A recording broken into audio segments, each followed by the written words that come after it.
every successful person got there by going through tough times. Success is a hard-ass teacher who likes to knock you around along that journey. You know, it takes real guts to not give up and keep going. We'll hear stories about failures and how these leaders flip the script to create success. I'm John Schultz. Join me and let's discover how success is never really overnight. So welcome to the John Schultz podcast. Very excited to be here. I have a very good friend and golf buddy. We love golf. It's all about golf in the summer, especially for me. Douglas Cifu, aka Doug, who is CEO of Virtu Financial, who he co-founded in 2008. And this is a technology-enabled financial service firm. Very, known for high-frequency trading with offices all over the country and around the world. And very, very unique company and very well run. And, Doug's done a great job. And we're very happy you're on the podcast, so welcome. I'm excited to be here. Thank you, John. Yeah, it's exciting. I called you Schultze? I've never called you John once in my life. Schultze's great. I love it. I wasn't even sure what your first name was. You're one of those guys that is Schultze. A lot of people would say the same thing, so that's tremendous. Yeah. So listen, I normally, this is the myth of overnight success, and we're going to get to that, but okay. I had to start out a little differently because you won your team, your organization won the Stanley Cup, and what a long road to get there. So just how does that feel? A lot of people have asked me the question, and it was, I would say, equal parts extremely emotional. I'm not like the most emotional guy in the world, and surreal. So the emotional part was, and I'm sure we'll get to this, but my partner that I bought the team with in 2013 is a guy named Vinny Viola. We started Virtu together, and he's just a wonderful human being and a dear friend of mine. And we've watched obviously a lot of hockey together, and that's how the whole thing kind of started. We're both sports fans like you, and we'll get to that. But I watched the game, Game 7 with him. It was really just the two of us and our wives, like in his box. And at the end of it, the last 7 minutes took 30 years off my life. We kept icing the puck. We couldn't get an empty net goal. I'm sure you remember. Yeah. And it was just, I was overcome with emotion, as was he at the end. And we basically said, I don't know if you can curse on your podcast, but we could bleep it out. Just be you. Well, we're great. We're Italian Americans. We were he said, I said to him, can you believe we won the Stanley Cup? We talked about it. It was like two kids. We were 12-year-olds.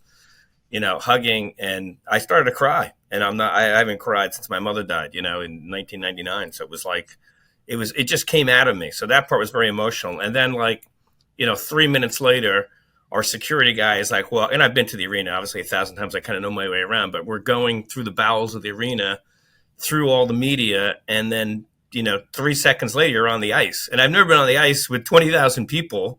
Nobody had left. There's the ESPN camera crew, and there's our guys. And I'm hugging Sasha Barkov, who's an amazing hockey player and a friend and just a great human being. And he's 7 feet tall, right, because he's on skates. And so it was just surreal at that point. What the hell am I doing on the ice with the Stanley Cup there? It was I felt like I belonged, but I didn't belong. I'm just a kid from Long Island. No, but you did, because it's like true essence of us, right?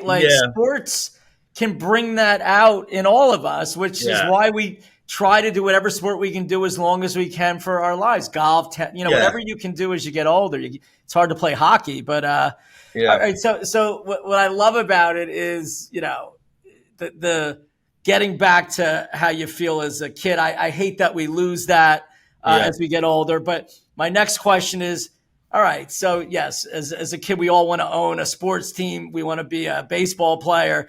But why do you buy a hockey team for, what brings that into your life? I know you said you were sitting there talking about it, but there's probably other reasons that I think matter as well. Yeah, I always tell people it's equal parts stupidity, ego, and this is kind of like you said, it's everybody's dream. So the background of the story is that Vinny and I, if you start Virtu, he had been an investor in the New Jersey Nets when they were moving, sort of both a real estate deal and very well, it's Forest City Ratner. Yeah, well, my And friends Brett Yormark, yeah, and there he you was go. the So you know the whole CEO. history, and Vinny was like the Yep, minority investor in that with Bruce, and they did yep, a great job and moved it. And it ended up being, like it took a lot longer because of the litigation and blah blah blah. The end product is great. The nets are fantastic. totally. The arena is amazing. So I think he had a very wonderful experience from that. But he learned, and he said to me, he goes, if I'm ever going to do this again, I want to be in control. And I want to do it with you, because like we were good friends. And what we concluded was we were at a game. We operate Virtu, as we're going to get into, in a very kind of unique way. We have really good operating discipline. Obviously, we're a data-driven company. And so the basic theory of the case was that we could apply that operating discipline and the way we approach business in a unique way to a sports franchise. And I have a background, John, as a lawyer. I was a lawyer for 18 years, and I had done a significant amount of like sports law, represented Major League Baseball and blah, blah, blah. So I knew the structure from an ownership perspective of the four major sports leagues.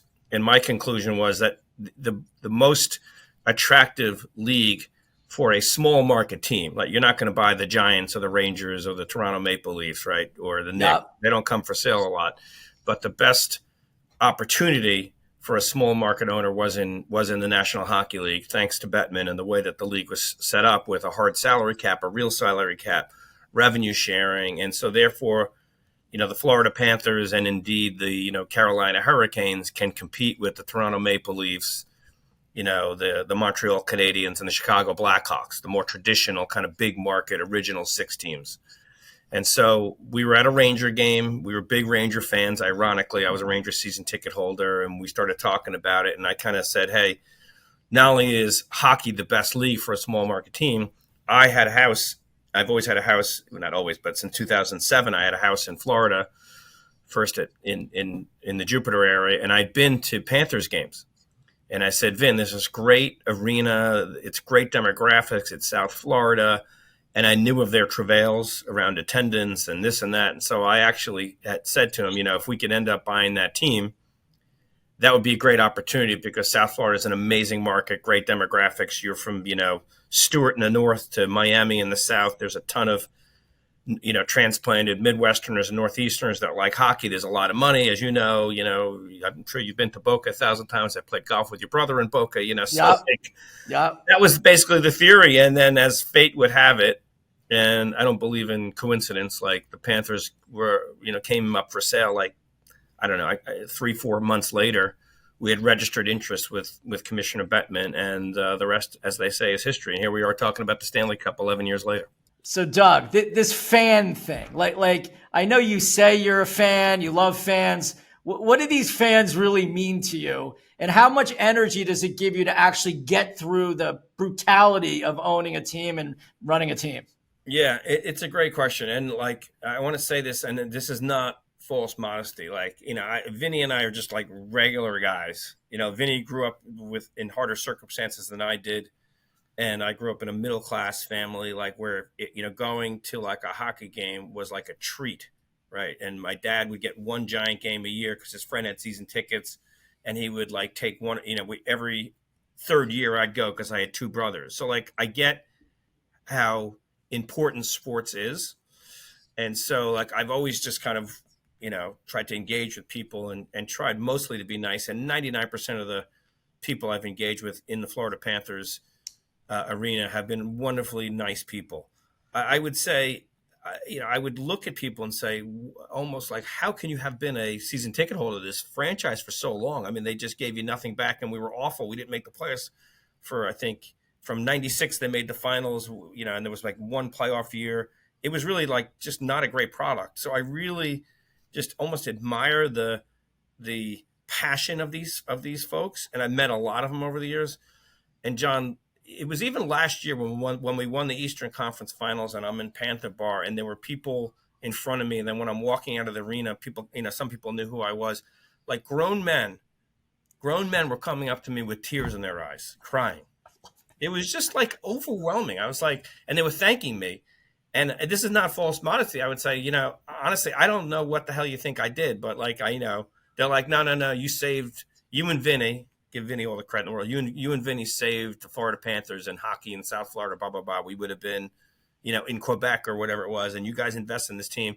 And I guess that's all right, but it's really, I would say, listen, but thank Barkov and Kachuk and all these great players and Bobrovsky and all these great guys that give their heart and soul because they're gladiators. But it's just, I feel so rewarded that we did something that impacted people so much. And I don't think people really get the power of sport. Well, sport and community, community, yeah. To want to believe in something as like people living around each other, right? And like talking about it. And to me, it's everything. And it's not just sport. It's any business that goes into community and knowing your community and wanting to make the community better than you left it before you got there. I mean, that's how I feel with buildings. Like when we do something, we're not just thinking about the building. We want to make it where the community is proud of what we're doing and they talk about it and they want to be around it. And so I agree. And you've made, there's a great book called Raving Fans. Well, they were fans before, but you've made them that next level raving fans. So congratulations and keep up the good work. It's amazing. We love it.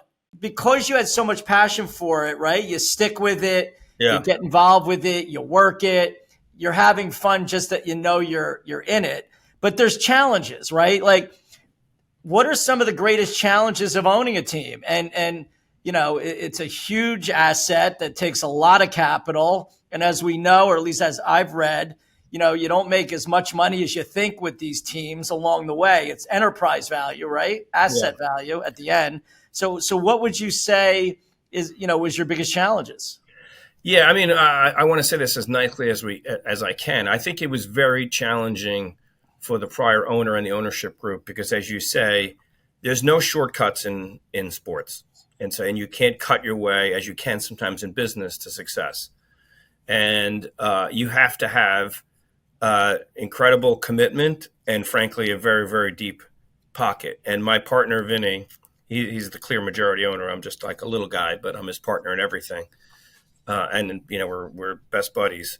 But he has incredible conviction and I'll say chutzpah, a giant set of whats.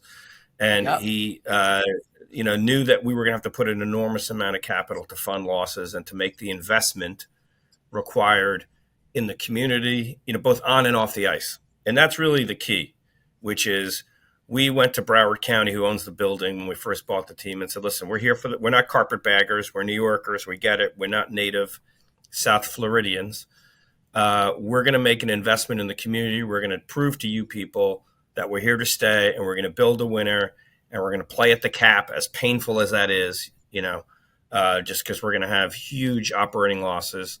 We're going to put money back into the arena. We're going to do learn to play hockey. We're going to go to disadvantaged communities and try to get those people interested. We're going to have Latin night. We're going to have LBGTQ night. We're going to have, you name it, night, we'll have it. We have Grateful Dead night. We have anything, any group that wants to be represented at, come one, come all. I mean, that's the theory. Well, we are part of the community's team. As Vinny said when we bought the team, we don't own anything. We are stewards of this franchise. And that's the kind of way we've operated. Our CEO, a guy named Matt Caldwell, is just a world-class human being. Army Ranger, kid from Staten Island, hungry as all hell. We've had a lot of Army West Pointers. My partner's West Point class of 77. So it was like that right combination, Schultze, of quality people to run the franchise off the ice. Getting really lucky and then drafting a guy named Alexander Barkov in 2013, who's just, I think, the best two-way player in hockey. I don't think there's really a debate about that. And then our GM, Bill Zito, who we hired about 4 years ago, who really is, a great assembler of a team. We have a great team.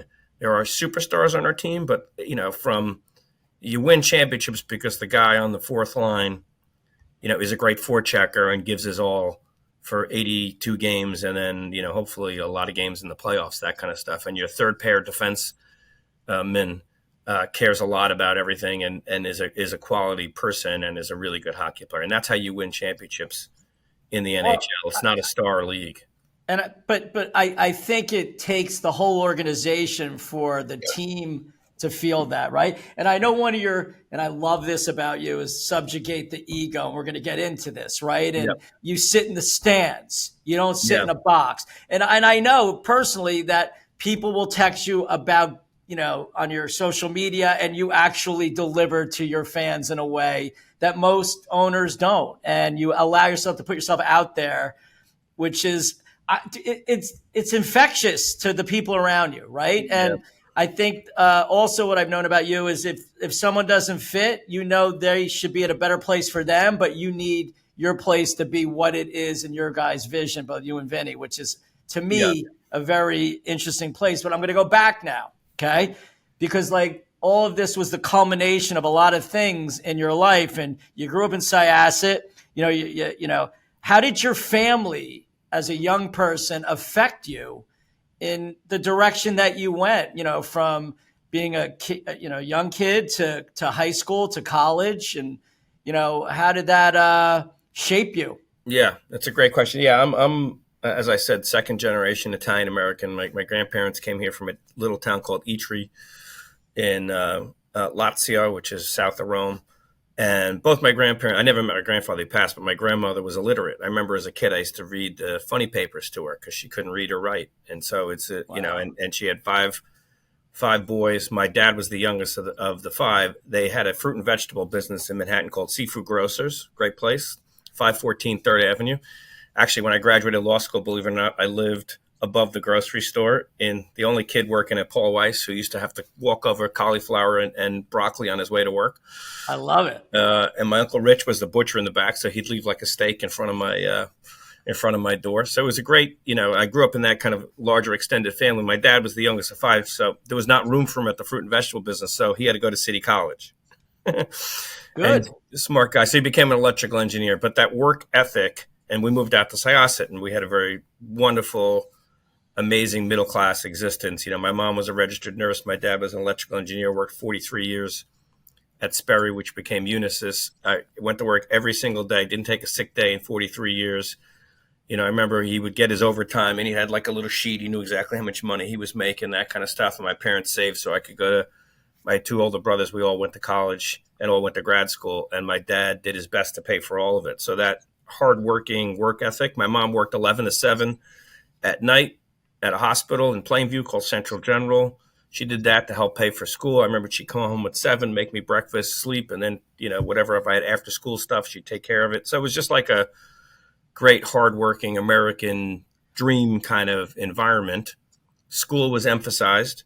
My dad was a tough dad, and if I didn't get an A+, forget about an A plus in junior high and high school, he would give me a hard time. So as a result, I was a really good student. Did very well and got into, president of the debate team, but was also on the golf team. And I participated on the football team, even though I sucked, but I enjoyed it. I love the camaraderie of it. And what was that, at Columbia or? No, there's that Syosset in high school. Syosset. Oh, Yeah, in high yeah. school. Okay. Yeah. No, I couldn't play college sports. I would try, but I would be terrible. And then I went to Columbia College and Columbia Law School and did really well there as well. And then spent 18 great years at a law firm called Paul Weiss, Rifkin, Wharton, and Garrison in New York, which is, it was an amazing firm when I joined it. It's become this global behemoth now and one of the most profitable firms in the world. And I was a corporate lawyer for 18 years, got great training there. And I'm sure you can ask me about Virtu. Well, listen, but before that, because I know you worked when you were young, right? You did landscape, Yeah. No, that's it. Like you followed that work ethic, right? Yeah. And you didn't go to camp. No. Why? Italians didn't do summer camp. That's like, my wife's Jewish, so my kids, I didn't even understand summer camp, right? Now my kids went. Actually, my son played baseball, didn't go. But it's a different generation anyway. Yeah, so. There were some Jewish people in Syosset, obviously. It's very and I went to a lot of bar mitzvahs. Yeah. And I remember those kids would disappear for the summer, and I had no idea where the hell they went. We went to the community park, and as you say, when I, we didn't have a handyman. I was the handyman. So my dad would change the oil. I would change the oil with him. We would hang sheetrock. And I was the landscape guy in the house. I liked cutting grass. I did the bushes. I used to edge. And so it just became natural. I started cutting the neighbors' lawns when I was 12 and had a landscape, so I had maybe 10 jobs I love it. in the neighborhood. And then my next career, so I always kept that. So I made money. Then I caddied at Woodcrest Country Club in Woodbury. I was a terrible caddy because I was, I couldn't read greens, and I still can't read greens, but I did that. That was an amazing job because you got paid, believe it or not, I think it was $30 for 2 bags for 18 holes, which was like an immense amount of money. Yep. And then I got a job also in high school. I worked at Carvel. I was an ice cream chef. I always took pride. Everything was made in the store, Schulte. So I could make cakes. I could make flying saucers. Even like the crunchies that go in the cakes, those are just broken flying saucer things. So you take it, put it in a bag, and bang it. I remember that. You mix a little chocolate sauce, and that was your crunchies. It was the most artistic endeavor I ever made. Unfortunately, you could eat your mistakes. So I probably gained about 30 pounds from 16 to 18, which didn't help and I've struggled with my weight ever since. So I blame Carvel on Jericho Turnpike and Syosset, ran by a wonderful woman named Frances Munia, who has passed away, but she was a hardworking woman and she loved me. I was like her manager. And so those are my careers. Yeah, I was a caddy, a landscaper, did you have any was there any challenges growing up for you that you felt you had to get through that shaped you? I wouldn't say challenges. I mean, I had hardships. I had 2 amazing parents and who were really, really supportive. My mom, I credit her. I mean, I credit my father for my work ethic, and I credit my mom for my ego and confidence. I think that's important in business. She always made me feel great about myself, was an amazing mother. I tell, people that and I have 2 amazing children, it's 98% the mother. As a father, you can kind of keep them in the fairway and be a good role model, but they really vibe off their mother. And so when you have a great mother like I did, it really helps shape you as a person. And so she made me feel great about myself. So I've never lacked in confidence, and an ability to make a decision and not look back and not, a lot of people are kind of hamstrung by guilt or this or that. I have no such, I don't have those issues, let's put it that way. And so it's really helped me, I think, in business to be direct, confident, and resolute in kind of what we're going to go do. Yeah. And listen, I think if you feel good about yourself, and there's all different ways to do that, people around you sort of want to, be around that. Right. And yeah. I think it's an energy that matters, especially if you want to be a leader or be resilient in anything that you're going to do. So then you're in college. I know you called for some sports teams. I know you love sports, which was good. But, why law? I forgot about that. Well, it's interesting. I thought I was going to be like most kids like you, like me. I was a huge football fan. Love the New York Giants. I'm still a season ticket holder. I love the Rangers. I was a traditional New York Yankees, Rangers, Giants guy. And I wrote for the Columbia Daily Spectator as a sports writer, and I was the color commentator, as you said, for WKCR FM, 89.9 on your FM dial. And I did color for basketball and football my sophomore, junior, and senior year, which was 84 to 86. And Columbia football was 0-30 in my 3 years. So I never announced, Schulte, a winning football game. So I was, you kind of had to be full of shit, right? How do you fill 3 hours? And of the 30 games, I would say 26 were not even competitive. It was a tough period of time for Columbia football. Totally. And so, I was okay at it, but I was it was too hard. I couldn't see myself doing that as a career. I'd always, I was a high school debate guy, pretty good at that. And I said, I always kind of wanted to be a lawyer. So I went to Columbia. I got into Columbia Law School, which was a great school back in the 80s. I guess it still is. And it was a good training ground for corporate lawyers. I didn't even know that at the time. I thought I was going to be a litigator. Went to Columbia. I was fortunate when I interviewed at the 30 law firms, your second year in law school. I was a lunatic. I interviewed everywhere. And the woman that I interviewed, her name is Eileen Silvers at Paul Weiss, was just so unique. And I was like, man, this is my kind of place. She was kind of quirky almost, brilliant woman, but a little quirky. We spent more time talking about football. And so I said, all right, this place kind of feels like the right place for someone like me who's a little bit of a loudmouth, a little quirky. So I got lucky, met the wonderful person, and spent 19, if you count my summer year, 19 great years at Paul Weiss. Listen, the law background in business to me is amazing. My partner, who I love, he had that background. I could see how it helps him in so many different ways that I think is unique to being in business. But But, at the end of the day, you also get a lot of experience with, how businesses are running and, especially being at a firm such as that. So you're there 18 years. I'm sure you made it to the top, which you did, right? You're running departments. Why change? And listen, at the end of the day, being an entrepreneur is brutal, and we know it, right? And takes years to get to where we want to go. You're 42, and you really got yourself set up in a real place. I mean, anyone that would read about you would know that. Why make this move, man? Because it's not easy. Yeah, as you say, I think being a lawyer has been a blessing in business. Yep. It's both a blessing and a curse. I think lawyers tend to be a little more risk averse and don't have, and it's easy to say, hey, I think you should do this, as opposed to saying, I'm going to do this. Right. And as I said before, I always had that ability, and I was a corporate lawyer, so I saw a lot of transactional. Obviously, I was a transactional lawyer, so I saw a lot of companies and a lot of experiences, a lot of private equity firms and whatnot. And as I evolved and learned more, I was like, I want to say this as nicely as I can. I would interact with people and I'd say, wow, I know I could do that.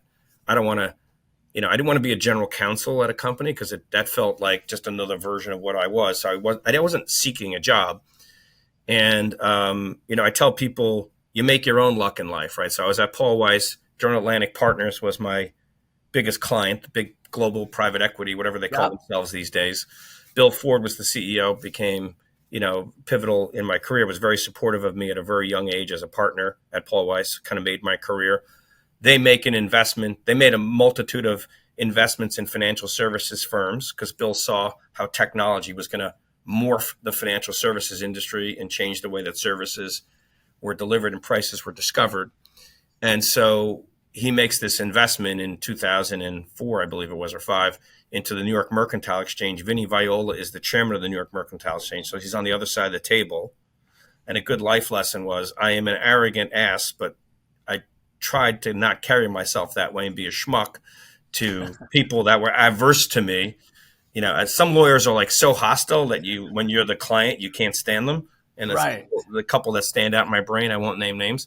Thank the Lord, I was like nice when Vinny was on the other side of the table, and he's this larger than life character, right? So it's to be a schmuck to him, you really got to be a schmuck, right?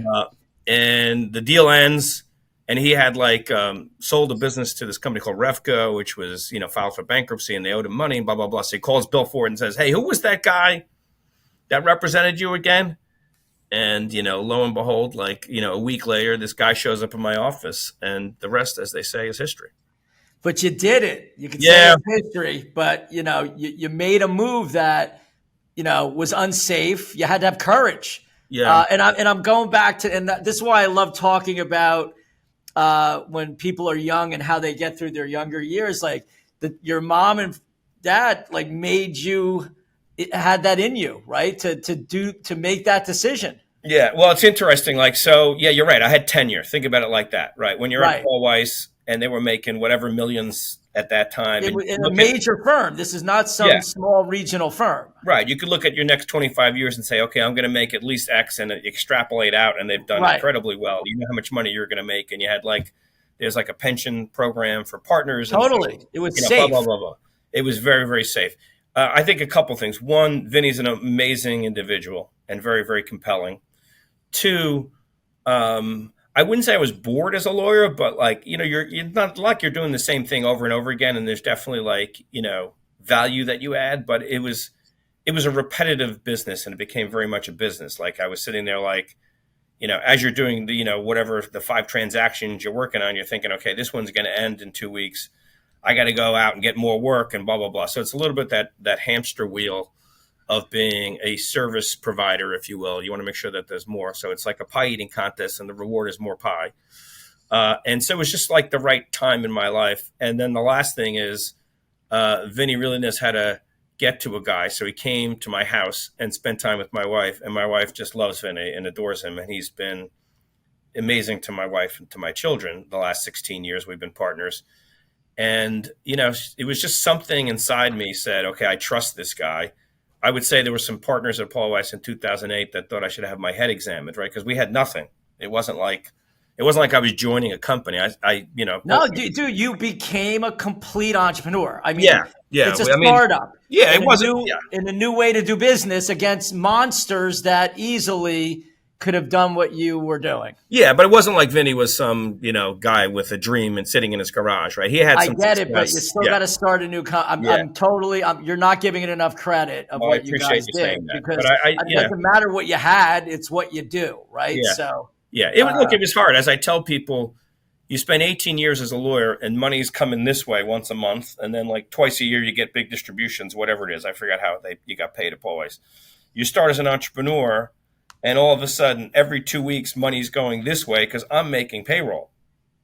Right? It was crazy, and like I had two small children, two homes at the time with mortgages, and like probably two country clubs. You know the life, right? yeah. Loving my life and whatnot. But my children were 5 and 6, I think, at the time. So it was definitely, they don't even remember me being a lawyer. But it just, I had this sense that this was a guy that I could work well with. We had very, he's very different than me, but we're very similar and we're very complementary. So I thought, hey, if I'm ever going to take a chance, this guy's crazy enough and unique enough to hire a lawyer with no understanding or experience in financial services, really.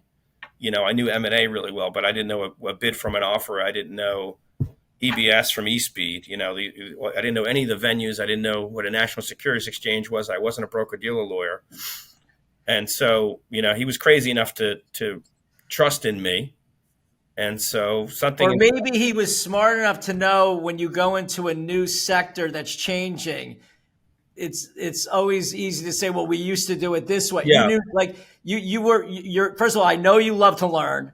You're a voracious reader. I know that. Yeah. And you basically didn't know anything. So maybe you would say, oh, well, maybe this can work. So I actually think it was genius what he did. Yeah. And I think you guys are 1 + 1 = 100. And because you feel that for each other, right? Like the tap on the back, I say, is always the most important thing with any of your partners. Them just making you feel you can do it. Yeah. If it's something you're focused on, right? And not because we all need that, right? So, all right. So you're in with him and you both have this great energy together and you're seeing what it's like to be an entrepreneur, which is a lot of risk and not a lot of revenue at the beginning. Yeah. You grew it. It got there. What became the challenges? Because now you own this. This isn't like, who's my next client and when's the deal done? You are completely owning it. You have to learn how to pivot, make changes, create a culture. What was your challenges being a lawyer to get through being an entrepreneur and learning how to build a company, not just a deal, right? Not just a transaction. Yeah, I think it's a great question. And there's a number of them. And the first and foremost was, like, as you say, my lack of understanding and knowledge of markets and trading. So I had a lot of learning to do. And if there's another trait in addition to confidence that I think has enabled me to be successful, it's, as you say, it's not just I'm a voracious reader, but I'm a consumer of information, and I like to read it and understand. And I hate when I don't understand something. So when I was a lawyer, people used to make fun of me because I was like an amateur tax lawyer, intellectual property, ERISA, environmental. Like, I knew enough about all those things, not only to be dangerous, but to be competent. And my tax partners hated me because I would sit there and try to recite code sections to them, and they would laugh at me because I would screw them up sometimes.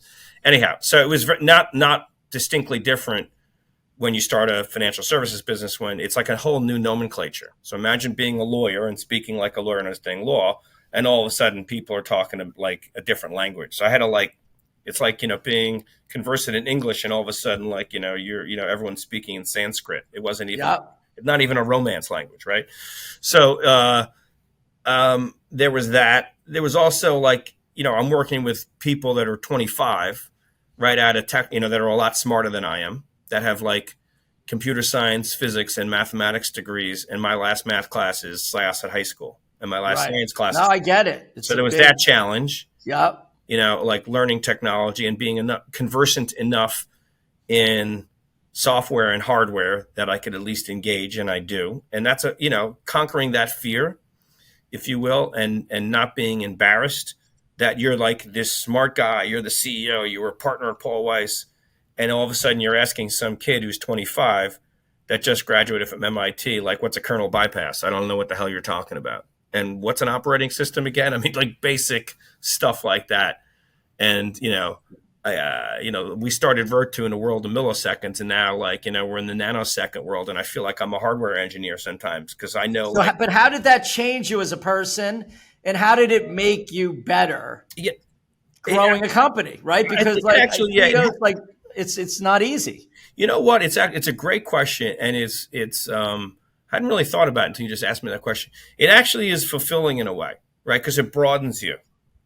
Right, like I was a subject matter expert in corporate law and particularly Delaware M&A law, and maybe I knew a lot of other stuff. Like I could tell you, like, how a 368, A2E reorg works in tax, right? But like, I was just showing off there, Schultz. See how I did that? I love it. Yeah, there you go. And we were talking about adverse possession before, and I remember the 4 elements of adverse possession. No, listen, we're all very confident on the things we know, but when you're a leader and you grow a company, you can't know everything. So like, it really is a trait you need to learn to know that you have to ask for help, right? Yeah. I think asking for help is a superpower. That's what I think. Yeah, but ask for help in a contexted manner.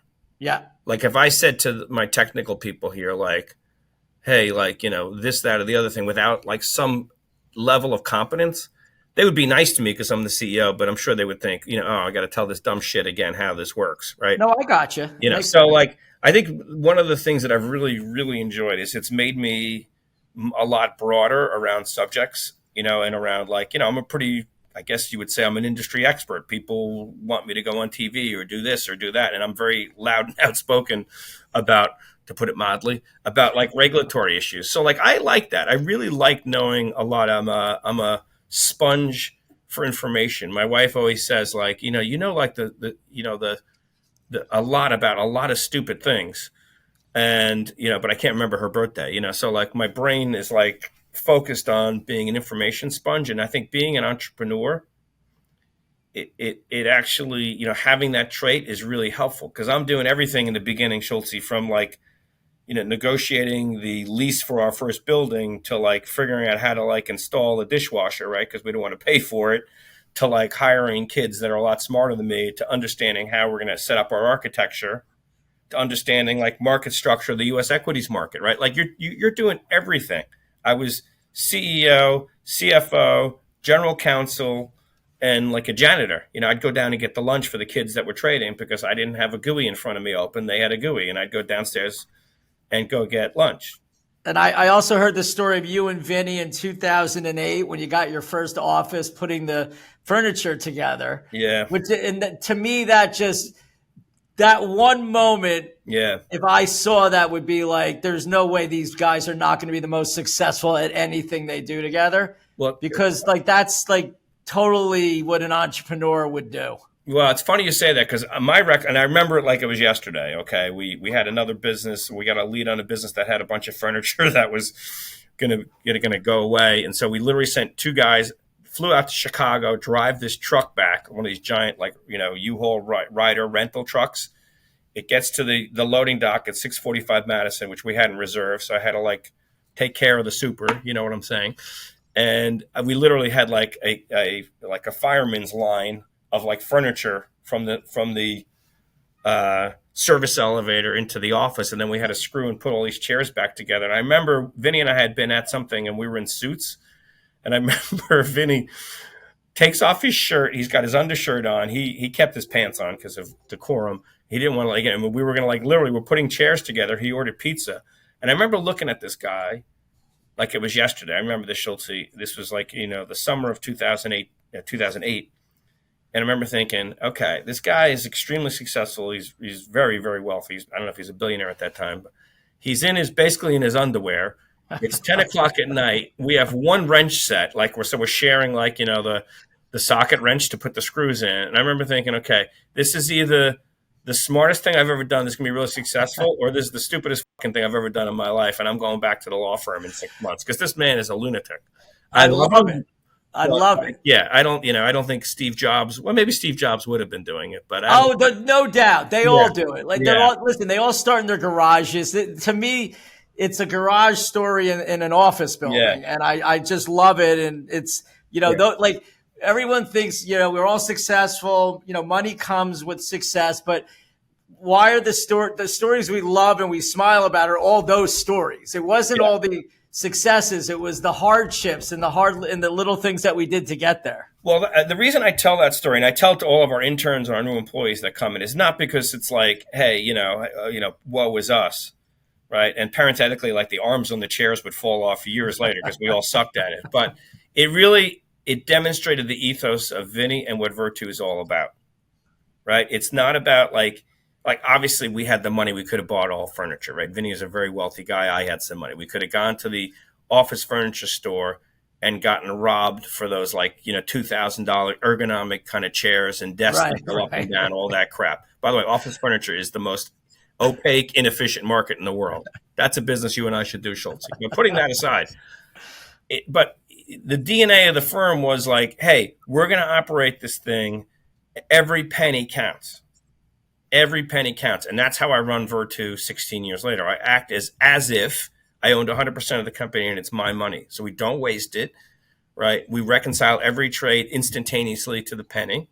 And our trade break threshold is literally like a penny, right? And that's how you run an operating business. And everybody that we hire starts in operations and has that same ethos. We try to maintain that entrepreneurial small firm zeitgeist throughout the firm. And it really goes back to, hey, why pay somebody for an expensive Herman Miller? That's what it's called, Herman Miller chair for $2,000 if you can buy some very nice chair that you sit in that costs you, $50. Yeah, and listen, it's all relative as you get bigger and whatever you want to, what matters, right, for culture. But at the end of the day, you were, again, you're acting like an entrepreneur, and that's what entrepreneurs do. But here you are, much later in the cycle. What would you say since 2015 going public is your biggest challenge now in the next part in phase of being a CEO and having a company that's growing the way your company did? Yeah, it's a great question. It's been, and one of the reasons we did go public was to, I won't say educate people, but to institutionalize the business that we had, to say to people, listen, this is a service that we're providing to the market as a market maker, providing bids and offers and execution services. It's not the easiest thing in the world. We're really good at it, and it has value in the ecosystem. And so there was a lot, and there continues to be a lot of misunderstanding and misinformation out there about the nefarious nature of what we do. Flash Boys, thanks to my pal Michael Lewis in 2014, there was a whole education process around that. The latest version of that, which a lot of the mythology or the false mythology around the retail equity ecosystem in the United States, it's around GameStop and memeing and front running and dark pools and now it's naked shorting and all this utter nonsense that's out there. That's really been a huge challenge because to regularize a business and people accept it is one thing. And then I spend an inordinate amount of time with investors around, well, what about this regulatory thing? Aren't they going to shut down what you do? What about this fine? What about that? Right? In other businesses, I don't think, obviously there are exceptions.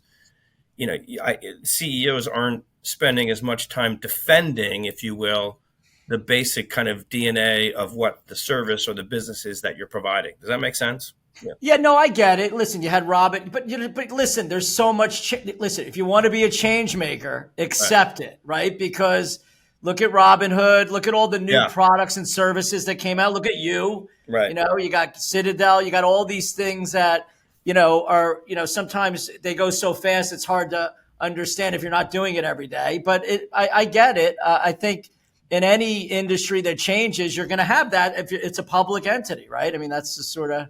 Yeah, what it is. It was a strategic decision that Vinny and I made in order to scale the company to the next level, right? It gave us legitimacy and, more importantly, gave us a currency to make a couple of very large acquisitions of companies that gave us enormous opportunities to grow vertically and horizontally. And that's why we did it. Which is what, KCG and ITG, right? Correct. Yeah, we bought KCG in 2017 and ITG in 2019.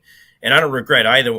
Both transactions were transformative for the firm and were very, very successful on any metric, both financially and then strategically.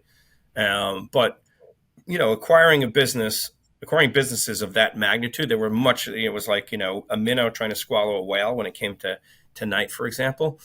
It is really, really difficult. And to make, as you said before, the cultural changes and to make everyone Virtuian and to march in the same direction, when you go from when you're a 150 person organization, it's easy. You know everybody. You probably know their partner, their spouse. You probably have met their kids at a Christmas party. Yep. Now you have new organizations. If you amalgamate all the firms we bought, it would have been like 4,500 people. Obviously, we've skinnied that down, but we have 975 employees in 12 different offices now. It's a very difficult business, and that's a whole new challenge for me as to how do I scale my effectiveness around the firm. I had to grow up as an entrepreneur and realize I couldn't do everything myself. I have a really good management team now that is very telepathic with me and kind of, I feel very confident that they can make decisions. And so that next phase of entrepreneurship where you basically say, okay, you know what, I can't do it all. I can't go to the SEC. I can't be the head trader. I can't be the head technologist. I can't be the general counsel. And I definitely can't be the CFO all at the same time. And to push that all down and then figure out what's your highest and best use as a CEO. Like, I'm not going to sit, I don't have, staff meetings on Thursdays. I'm not that kind of guy. I don't even have an org chart. I barely have a schedule. Just kind of like figure out where I can add value. Well, it's like using your character traits best for who's around you. Because really, you're just finding people that become better than you at all the things that are necessary. I love it. And as an entrepreneur, that's a hard switch. But I feel like just by listening to you, I could feel you're embracing this in a big way. Yeah. And I just think the sky's the limit as far as where the change is going to go right now with AI. Like there's so much more if you don't have the right people and trust. It's trust. Yeah. And listen, people can make mistakes. You want them to make mistakes. I've learned the most about how I can become successful by failing the most times. That's really how I've learned to be successful. So, if you have a culture where no one's afraid to make a mistake, I think that's where you win.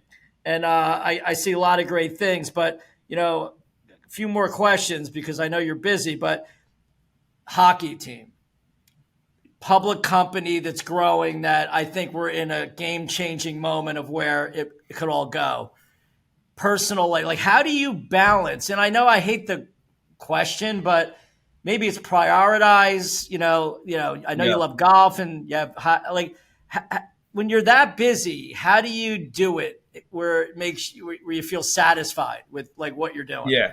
I mean, here's the best way I could describe it. And my friend Rich Handler, who you should meet, by the way, CEO Jeffries, he'd be actually a great podcast guy. Terrific. He's a unique guy. Anyhow, like he puts it best, which is like, and I see it with him, like business for him is family.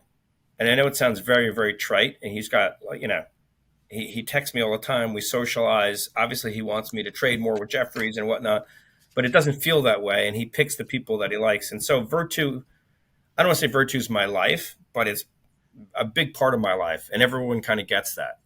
It's like it is who I am really on some level, right? I've helped create it with some great people, and it's given back to me a lot more than I ever gave it. And so therefore, like I'm 24 hours a day, 7 days a week, all about Virtu. I'm always connected. I love it. I wake up at 4:30 in the morning because that's the first P&L we get from Singapore. I haven't used an alarm in 30 years. I just wake up. I check out what's going on in the market. I saw that, the Bank of England lowered rates. I went and checked our strategies. How are we doing? Maybe I talked to the people in our Singapore office or our Dublin office to, this and that. It's just kind of who I am. And so therefore that part's kind of easy. The hockey frivolity, as I say, was a real chore until we got the formula right.